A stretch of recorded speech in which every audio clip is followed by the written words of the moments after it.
All right, guys, Stu Jones here. I've got something cool for you today.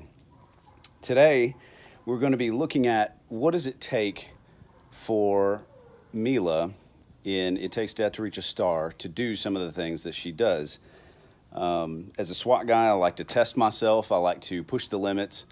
But as a writer, I think it's important to also analyze physically what does it take for your character to be able to perform the feats and stunts that they perform throughout the course of the story. And Mila is such a dynamic and aggressive character.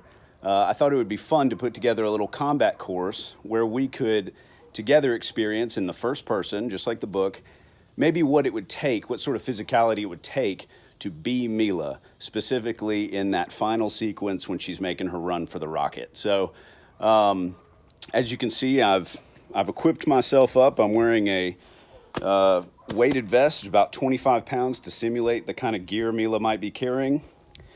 BDUs, knee pads, and boots. Okay. I've also got here a 12 gauge pump action shotgun, which is going to simulate as our beanbag launcher, and CTS Super Sock beanbag rounds. So true to form and the weapon that Mila chose, we've got these little bean bags, which are shot filled, so when they strike, they hit with the force of a sledgehammer.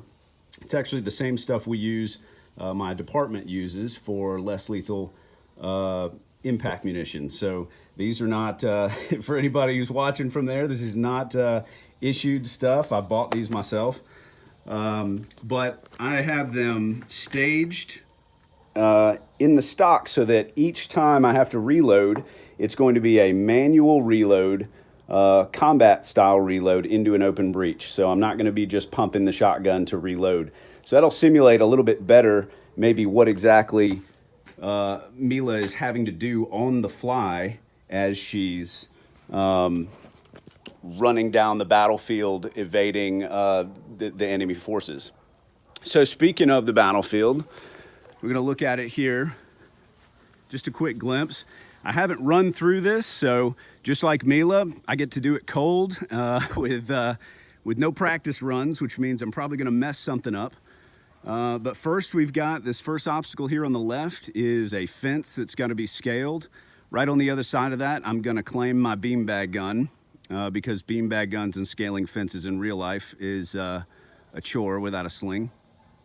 And further down, there is an obstacle that has to be vaulted over and a balance beam that's going to simulate our suspension bridge. And you can't see them well from here, but at the very end, there are 4 blue painted Creed soldier targets that I will be engaging with my beanbag launcher.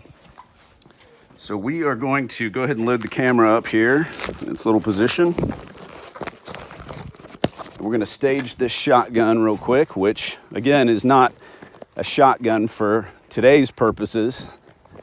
It is a, as we call it at work, a less lethal launcher. So we got one in the chamber, ready to go. It's on safe. Stage it up right there. There's my obstacle I'm gonna have to come across here in just a second. So like I said, I think it's important as an author to have an understanding of what sort of physicality it takes for your character to do what they do. We're gonna find out.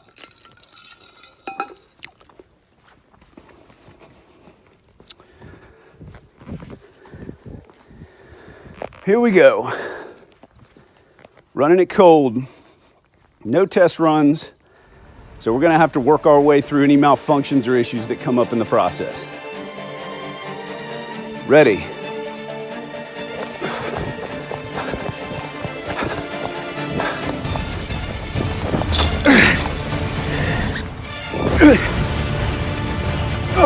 Our launcher.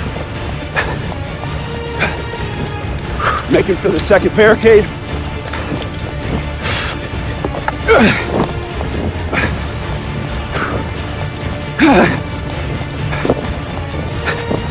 suspension bridge. Good grief. Here we go. First Creed soldier.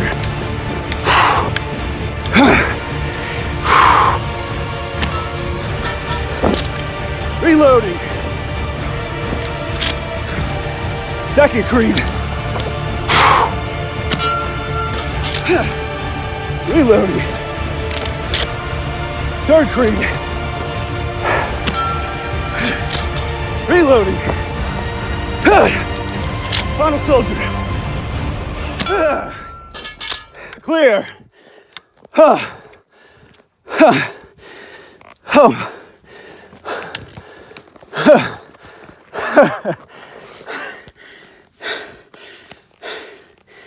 I think it's clear that Mila's a rock star.